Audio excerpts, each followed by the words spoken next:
Welcome everyone to Zoom into Books this afternoon. Today we have award-winning author Sandra Warren, and she will be discussing her book, Obsessed by a Promise.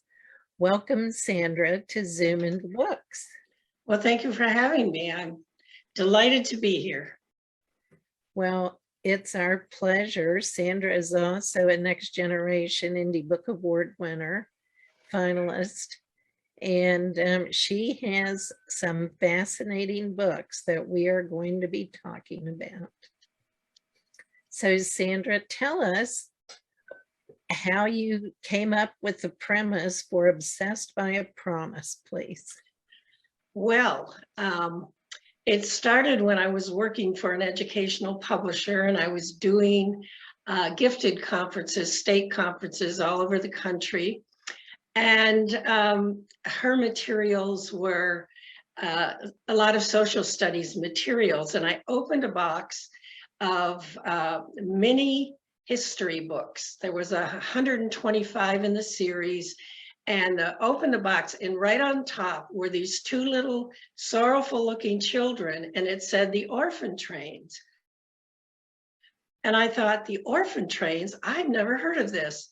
And when I was supposed to be setting up my books, I sat down on the floor and opened up this little mini book, and I read it all the way through. And you might say I became obsessed with this story. I could not believe that I had never heard about the Orphan Trains. And I call them the best kept secret in how the West was populated in the 1800s and early 1900s.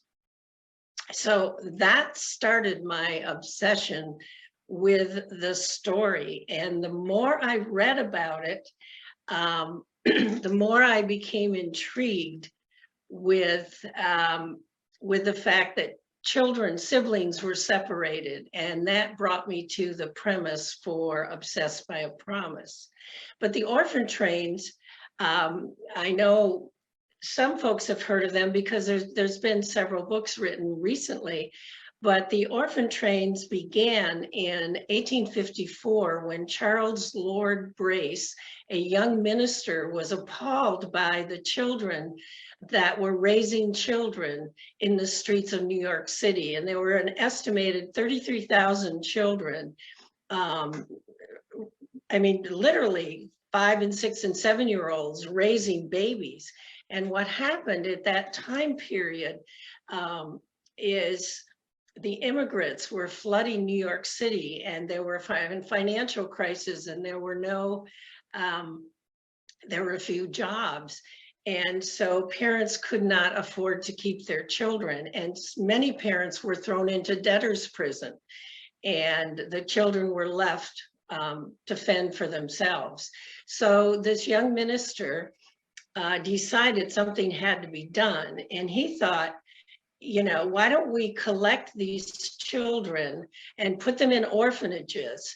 And at this time in the late 1800s, was a big movement, go west, young man, and land grants were being given to people who would go out and populate the West. And the trips were very difficult, and people died, children died. And so there was a need for more families, needed more children to help them with their farms. And so he got the idea, as the train system improved, why don't we take these children, we can clean them up and dress them up and put them on trains and send them out west. And it started, by the way, this was the start of the Children's Aid Society, but this was not government related at all. This was all done by an individual person, and it spread like crazy because they would put these children on trains, and initially go west meant the Ohio Valley, and then it extended beyond that. And they would put these children on trains, and they would send a notice to a town. If you'd like a child, be at the band shell at such and such. And they would line these children up, and families would come and check their teeth and pinch their arms and make sure that they were healthy. And they would be put on a stage, and people could just come and pick a child. They did not have to adopt them, but they did have to keep them. The girls they had to keep till they were 18, and the boys till they were 17. They had to send them to church and to school, and basically take care of them. And that's what happened. This went on for 75 years, from 1854 to 1929. Over 250,000 children it was called placing out. They were placed out all across the country in 47 states. And, you know, there are many, many, many wonderful stories of wonderful families that took them in. And there are just as many horror stories of families that just wanted slave labor, basically. Sandra, I have never heard of this, and I can't believe that so many of us can get through an entire education and never have heard of the orphan trains. I had never heard of it either. It astounded me. Me too. I want to welcome everyone who's joined us on Facebook and in the Zoom room today. If you have questions for Sandra, she would love to answer them. On Facebook, if you type your questions in the comment section, we'll make sure Sandra gets them. In the Zoom room, please type them in the chat, and we'll get to them as we go throughout the presentation. This is a very timely subject too, with everything that's going on at our borders too. Yes. It is interesting how some things really don't change. Please continue with your story. This is fascinating. Well, what intrigued me, I started then reading other books and reading personal stories. And I heard over and over again that siblings were split up. It didn't matter if you went to a town and somebody wanted a little girl and you were there with your brother might not be picked up for, you know, 4 or 5 more stops. And so I just started thinking about what happens to these children that are separated like that, and what about the child left behind? By the way, these were only Caucasian children that were taken, and they were taken up to the years of 12 years of age. They felt anyone older than that could fend for themselves, and they didn't work well in the system because they already had, you know, too many other issues going on that you know, they had survived on the streets, and they, you know, they panhandled, and they, you know, they stole, and they did all kinds of things to survive. And so it was just the Caucasian children, all different faiths. Many of the orphanages in New York City at the time were parochial orphanages. So my story takes the one character into a parochial orphanage. And again, within the orphanage system, there were reports, there were children wrote about. Some of them were treated wonderful, had wonderful experiences in the orphanages, but most of them had horrible experiences in the orphanage. And as one person explained, one of the things I read explained, they didn't want to be too kind to the children because then the children wouldn't want to leave.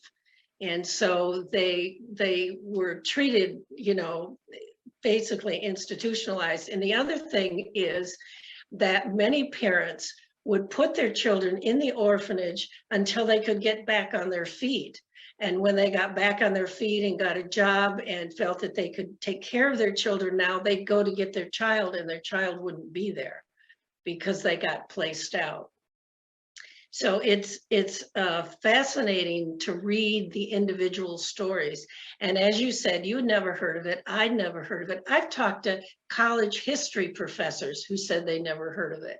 So I say, you know, it's kind of like the best kept secret of how the West was populated by these children. But there is a Orphan Train Society. They meet once a year, but I believe there's only a couple, one or two of the Orphan Train children still alive. If they were there, if they were very young in 1929, of course, they'd be in their mid to late 90s. So most of them have passed away. But there is a lot of information now that's coming out as people discover one of their relatives. I was doing a book signing here in Morganton, North Carolina, and a gentleman came up to me and he said, the Orphan Trains, he said, my grandma was on the Orphan Train. And I said, oh, is she still alive? And he said, no. I said, can you tell me anything? He said, no, she wouldn't talk about it. She said it was such a horrible experience and she would never talk about it. So I thought I had, you know, some inside scoop from somebody who knew their grandma. Their grandma had talked about it, but he said she wouldn't talk about it. So that is amazing. And I never thought about the genealogy process bringing this to light. So yes, I understand. In your research, you were able to actually talk to the people who were part of this? I did not meet anybody.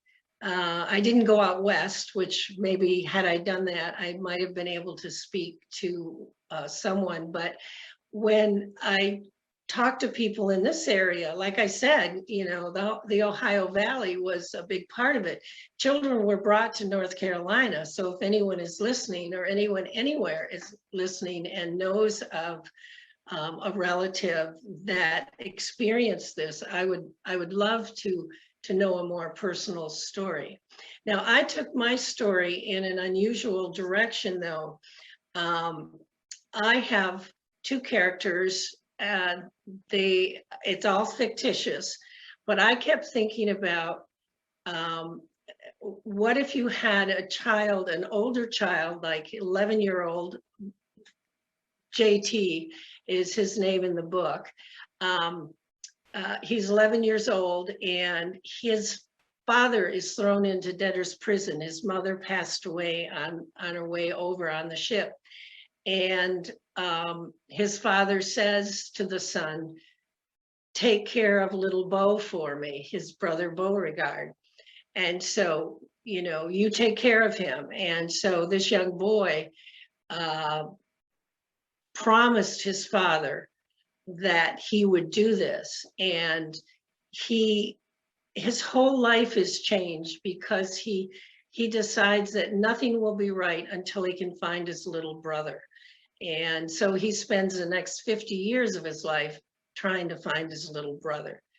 And the stories run parallel for a while, where you see Beauregard little Beau is in the orphanage, and then he gets taken to the train, and then he gets taken by a family. And so at the same time, you see Beau is searching everywhere, and how Beau survives and actually becomes quite an entrepreneur and becomes very wealthy so that he can afford to look when he becomes an adult. So that was the direction I took the story in. It's an incredible phenomenon. I just noticed on Facebook, there are several orphan train groups, the Louisiana Orphan Train.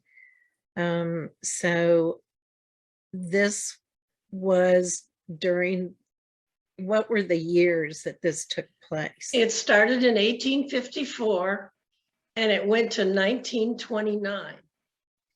May of 1929, the end of May, I think it was May 29th, 1929, the last orphan train left New York. Now, the thing was that I didn't mention was this became such a popular thing to do. They started doing it in Chicago and other major cities.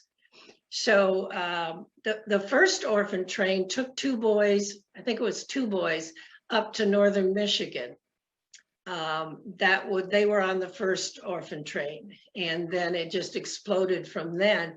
And it reached a point over the years where they started sending photographs in newspapers. And so families could choose a child ahead of time. So some children arrived at the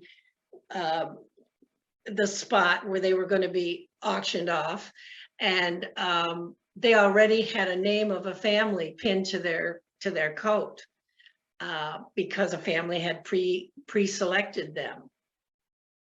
So, you know, you might say I became obsessed with with this whole concept, and I couldn't let it go. And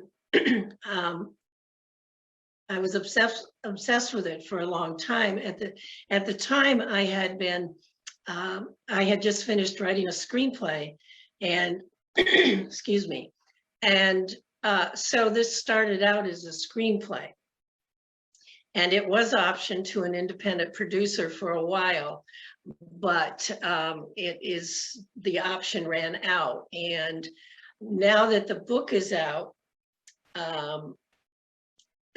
Well, let me go back. That independent producer said to me, you better write the novel, because when a studio picks up this story, they're going to want a novel to go with it. And if you don't write it, they'll assign somebody to write it. So you better write the novel. So that's why I turned it into a novel. But I do plan, now that the novel is out, to reconnect with the producers out in California and hopefully get something going. Like you said, this is kind of timely with all the children and the immigration coming in from Mexico and even from Afghanistan. So It certainly is. For those of you who are just joining us on Facebook, we're talking on Zoom into Books today with Sandra Warren. She is the author of Obsessed by a Promise, which is fiction set with the background of the orphan trains in the early last century now. But it's an appalling thing that many of us have never heard of. It's interesting that you wrote the screenplay first. Writing screenplays is not easy to do. No, it's not. Was this your first attempt at a screenplay, or had you done it before? I had written an option to screenplay based on a Persian Gulf memoir that I wrote called Hidden Casualties, and that had been making the circuit and had been optioned multiple times. Unfortunately, a studio did not pick it up. Basically, what option means, everyone thinks if it's optioned, it's going to be a movie. Well, that's one of the first steps. And then they have to find the money people, the studio people that say, yes, we will put X amount of money into it to make the movie. And it was very close. It was up there, you know, either this one or this one. And then they picked that one instead of this one. So I had done a screenplay with a co-writer who knew how to do screenplays. So I learned a lot from her. And then when this whole thing came about, I was in the middle of that other option, and it just seemed natural that I would just start writing the screenplay first. And so But I had to go back after I wrote the novel, because in writing the novel, the story became so much richer. And, you know, in a screenplay, you have 130 pages to get the whole thing done. And when I was starting from scratch on the screenplay, that doesn't give you a lot of, you know, I had to fill in all the holes, and in filling the holes, the story became so much richer that I had to go back and redo the screenplay, especially for some of the interesting things that happened, which I shall not tell you what they are. Well, that's fascinating, because a lot of authors are now transitioning into screenplays. And really that's come about because of the pandemic. Yes. Amazon, Netflix, and a lot of the streaming services have been picking up book options for 18 months. Yeah. Because everybody's watched everything there is to watch. So yes. they are looking for new content. So congratulations to you. I know that's not easy to do, so I hope you keep at it. Just to remind you, if you have questions for Sandra Warren, please type them in the comment section. I have to ask you about another book that is part of your career and your bio. I do believe the title is We Bought a World War II Bomber. Is Yes. that correct? Yes. And Please tell us about this book, the premise, and how it came about.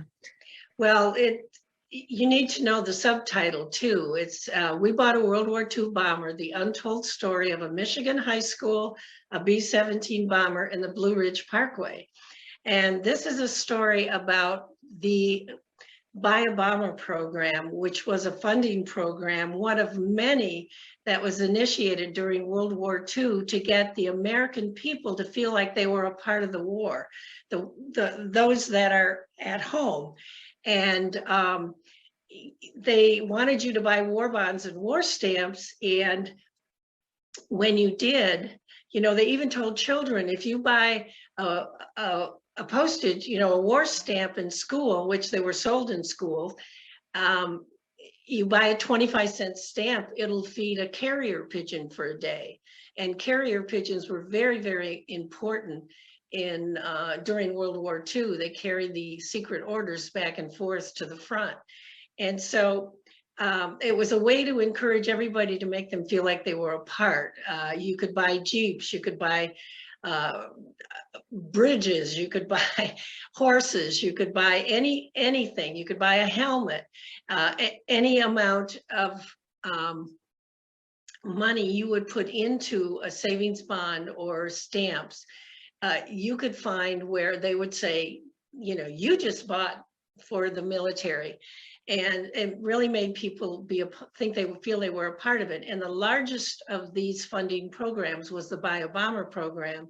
And it basically said, if you could show proof that you initiated $75,000 worth of war bond sales, you could buy a pursuit fighter or a small plane.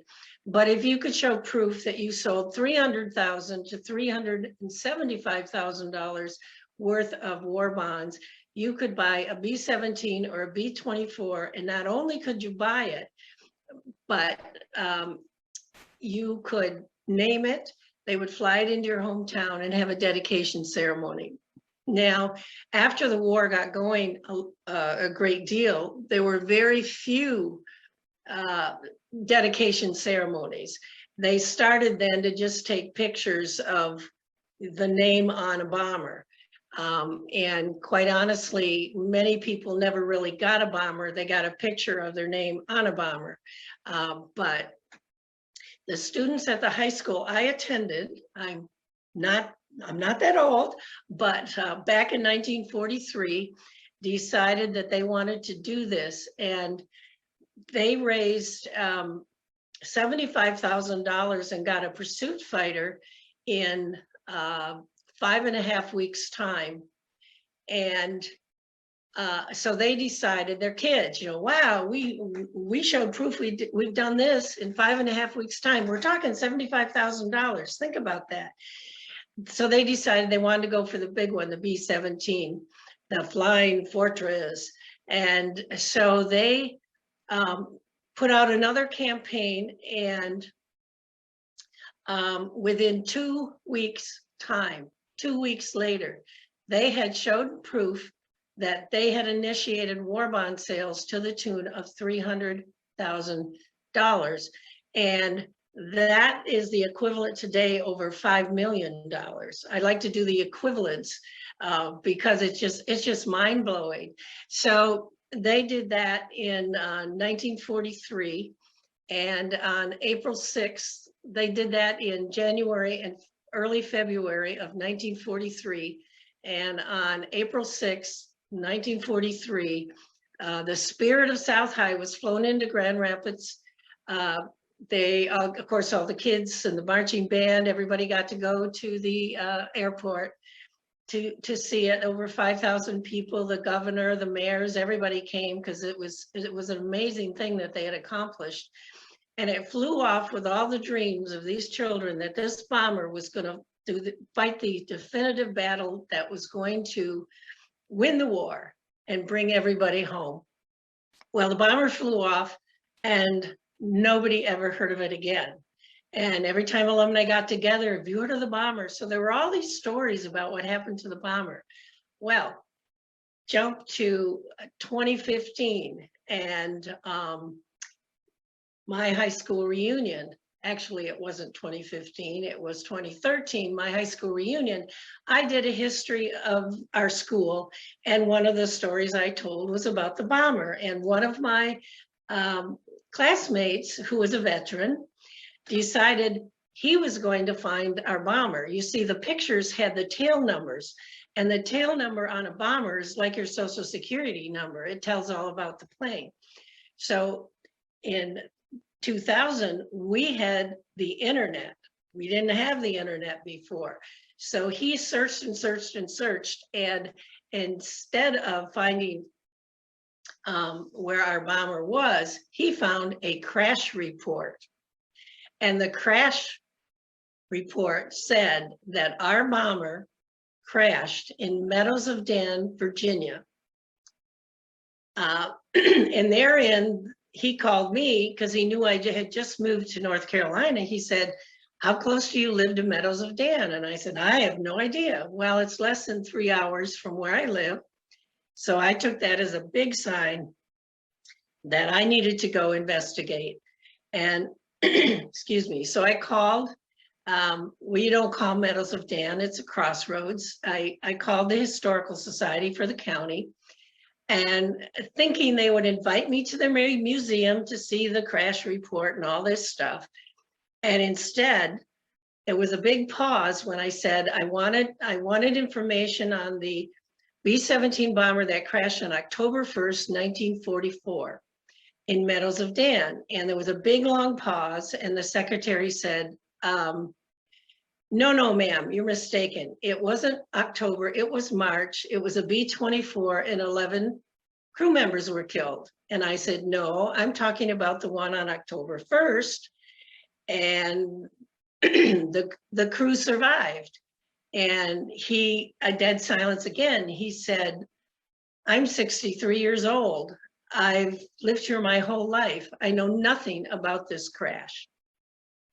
So I had to go on the radio, and I wrote to the newspapers, and I did some interviews, and people came out of the woodwork and told the story of the day when the B-17 bomber crashed. Now, not only had it crashed in Meadows of Dan, but it had crashed on what became the Blue Ridge Parkway.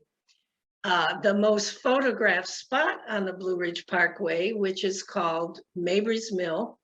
I was there yesterday, again, for a visit, and turns out it circled the old mill twice and crashed in the field behind Mabry's Mill. So, I mean, what are the chances, number one, that there was this bomber landed anywhere near where I could look it up, then the town didn't know about it. And then it crashed behind the most photographed spot on the Blue Ridge Parkway. I mean, my goodness. I mean, this was, everything about this story was magical, just absolutely magical. And the end result was in 2018, I think it was. Yeah, in 2018, we had a historical marker placed at Mabry's Mill. It's by the back parking lot, but you can go there and you can see the picture of the bomber dedication for the high school in Grand Rapids, Michigan, that crashed on the Blue Ridge Parkway in Meadows of Dan, Virginia. Now, the other amazing thing is this school closed in 1968. The alumni still meet once a year. The varsity club still meets from 1968. I think 15 or 16 people came down and came from all different parts of the country for the dedication ceremony. And, you know, they sell the book up there, and they also have a photo book I did of the dedication ceremony. So it's an incredible story that every little twist and turn got better and better and better. And, you know, my husband got tired. I'd say, oh my gosh, listen to this. I mean, when something else would happen. The other really neat thing about it was, you know, I had a list of the crew members. I found two of the crew members. One was the captain, and he told me his side of the story, what was going on in the plane. He was 99 years old. He had just gotten back from the honor flight in Washington, D.C. He was sharp as a tack, and he wrote the foreword, a wonderful foreword for the book, the beginning of the book. And we lost him when he was just about to turn 102. So, and I'd never met him. He lived in Utah, but I was able to meet one of the other crew members who they thought he was injured. He was the most severely injured because the plane crashed because in dense fog. They couldn't find their way back to Ohio, and they ran out of fuel, excuse me. And he told me that he never saw the ground until he hit it, so he shattered his leg. And they thought he was the worst injured, but one of the other crew members had internal injuries and was much worse. But here I was able to meet two of the crew members. I mean, who would have thought after all these years that that I could, you know, that would happen. And I met the families that several of the families who's the one gal, her father rescued Captain Arville Stredbeck. He rescued the captain. And there were several mythical stories that had arisen because of it, because when Captain Stredbeck went into the Brainerd's family home, they had 3 daughters, and the oldest was 16, and he handed her his parachute, and he said, here, make a wedding dress out of this. And he gave her his parachute. Well, I met the youngest Barnard girl, and I said, did your sister ever make the wedding dress? Thinking I would see it. And she said, no. She said that never happened because their brother was in the Air Force, and he had come home on leave and saw the parachute and said, you can't keep that, you've got to send it back. So the father packaged it up and sent it back to the Army base. And but I can't tell you how many people told me, and you know, there was a girl, one of the crew members gave her his parachute and she made her wedding dress out of it. Well, I had to, you know, that wasn't a true story. But and when we were there, the grandson of the farmer whose field the bomber crashed in, and two of the boys who came running to see the crash when they were, like 10 and 11 years old, they took me to the crash site and we walked through it and we found a piece of the bomber. And we know it was a piece of the bomber because it had, U.S. Army Air Corps, USAA CF on it, and it had a number, and my husband plugged that into his smartphone and up came World War II. It was a socket. It just went out of my head. It was some kind of a socket for the plane, but the bomber crashed in a pig lot. And that was another thing. One woman said at the end of my interview, she said, and we went over there right afterwards and there were baby pigs all over that crash site and not one pig was injured or killed. And I said, that's going in the book. So that's a little side in the book, but so many incredible stories that came together for this story of my high school, and how incredible that my high school, it still exists because it's a Gerald R. Ford Job Corps Center, but that high school that closed in 1968 has a historical marker on the Blue Ridge Parkway in Meadows of Dan, Virginia. I still, every time we go by,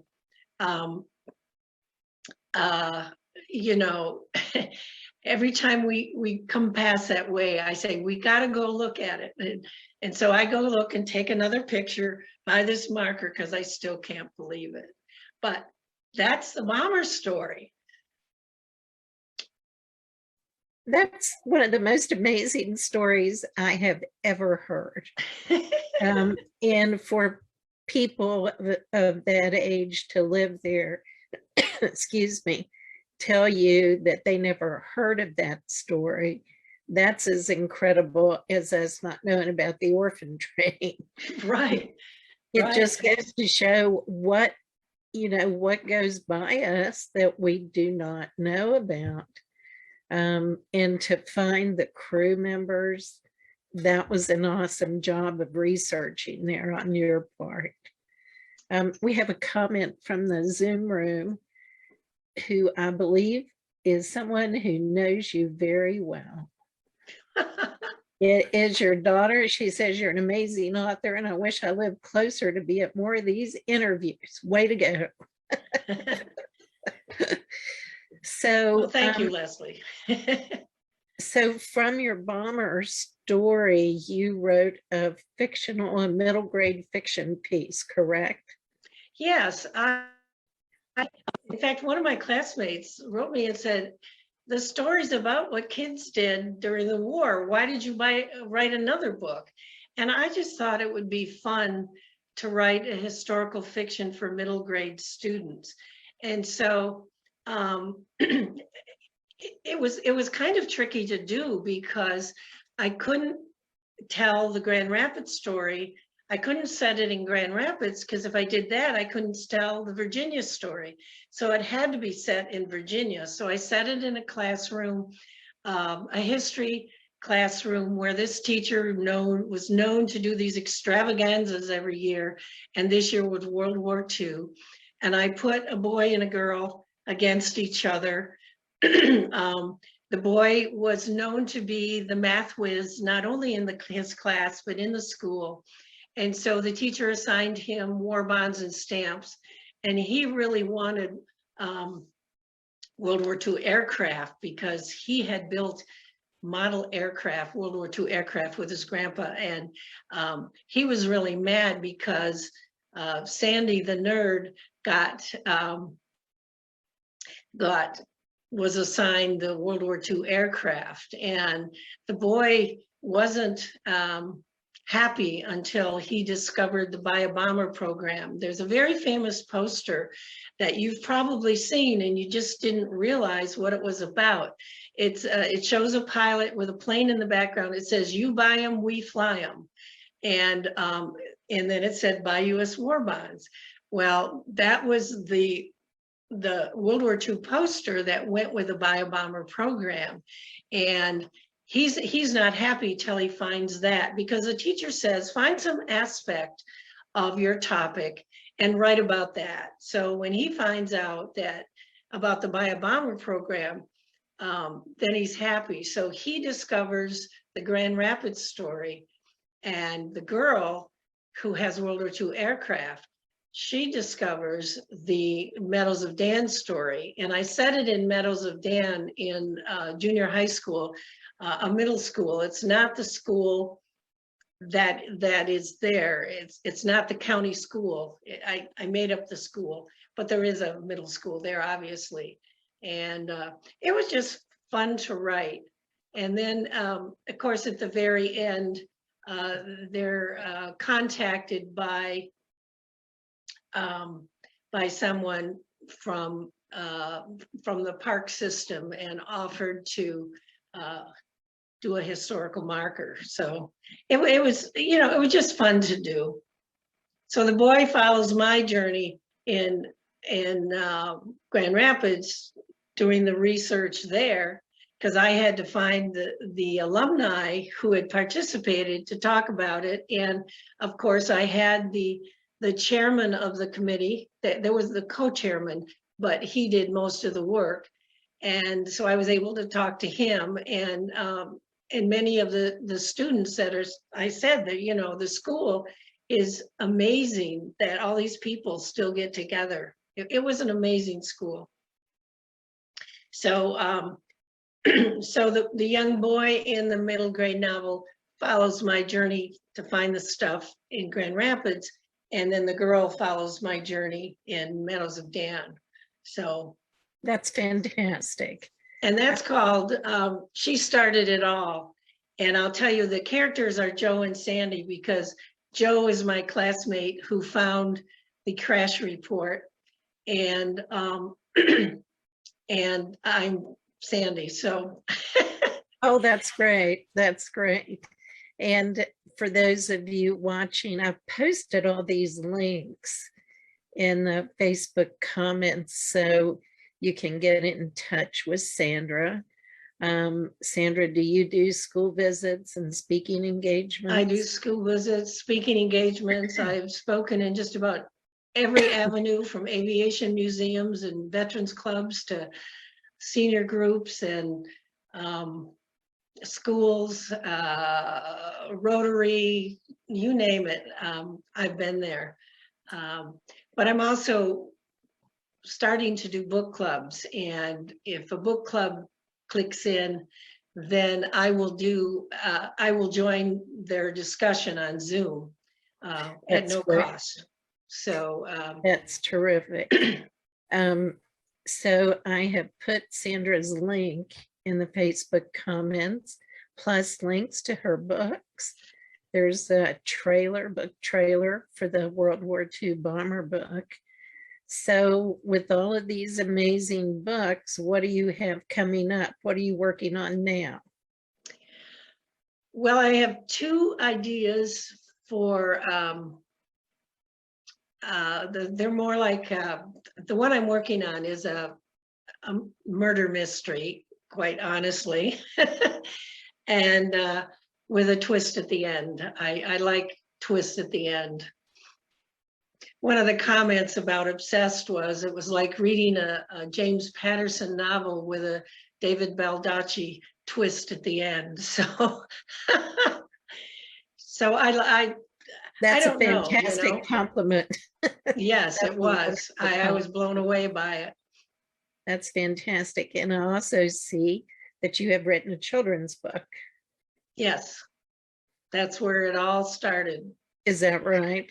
Yes, and three of the books that I wrote in the 1980s are still used in classrooms, in elementary classrooms. I can't believe it, and they're still being sold. So oh, that's great. How about telling us briefly about your children's books?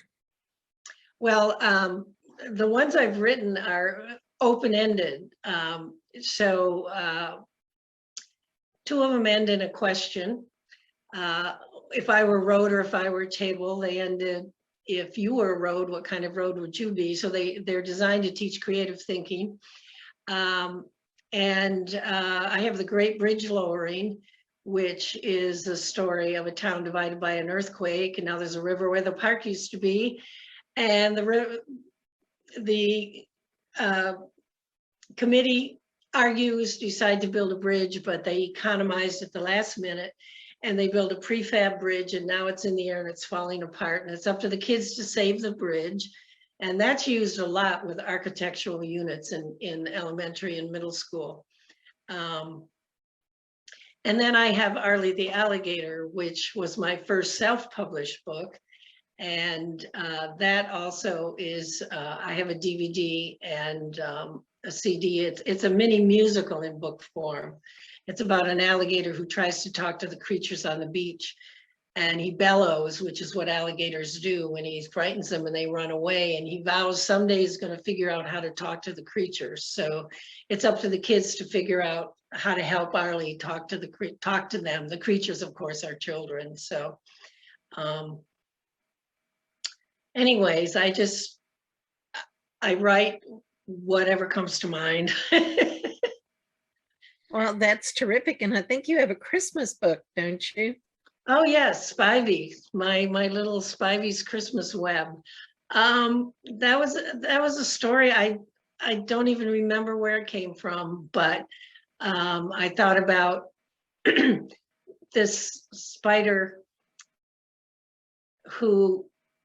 a barn spider who didn't like to spin barn spider webs, because barn spider webs are just like masses of web. And she wants to spin a web of her own design. And so she goes up in the barn loft and spins a web of her own design, and the Star of Bethlehem shines through it and sprinkles little stars like a disco ball all around a baby that moved into the barn in the manger, and calms the baby in the manger. So you don't know till the end of the story that Spivey's web calmed baby Jesus. So it's again at the end a little surprise, and I love that little book. That's wonderful. And with the holidays coming up, that's another title for people to look for. We're just about out of time, Sandra. So once again, please tell people how they can get in touch with you. Well, they can go to my website, and there's a contact page there, and you fill out the contact, what you're interested in, and I always respond, and we can pursue things from there. But my website is either arliebooks.com, based on my Arlie the Alligator, arliebooks.com, or sandrawarren.com. And love to talk to you and talk to your groups or your book club, or help you out in any way. That's fantastic. Thank you so much. Sandra is one gifted author that has a lot of information to share with people of all ages.